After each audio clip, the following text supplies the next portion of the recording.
Je vais vous donner un autre exemple relié aux accouchements, puis un truc qui s'est passé dans des écoles. Donc, elle, c'est une petite fille qui a des difficultés à lire l'heure. OK? Donc, elle a de la difficulté à lire l'heure quand elle est à l'école. Elle est jeune, là, c'est une jeune enfant.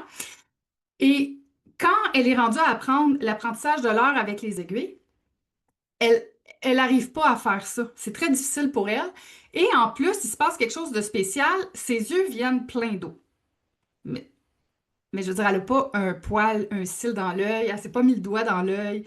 Ça n'a pas rapport. C'est juste que quand que c'est l'exercice de l'horloge, elle vient les yeux pleins d'eau. Cette petite fille-là, quand les parents ont fait la démarche de recherche, en lien avec tout ce que je suis en train de vous raconter, la mère, durant l'accouchement, avait excessivement mal des contractions. Elle n'était pas... Et elle pleurait, elle avait les yeux pleins d'eau et elle regardait l'heure pour essayer de calculer ses contractions puis gérer ses temps.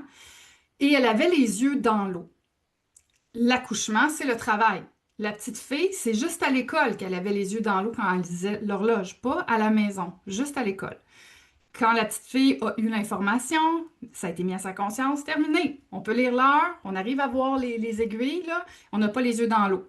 Vous allez me dire, ça, c'est pas quelque chose de grave, c'est un peu plus anecdotique, mais il reste que c'est quand même incroyable, les, euh, les histoires. Et bon, vous pouvez me dire ce que vous en pensez, évidemment.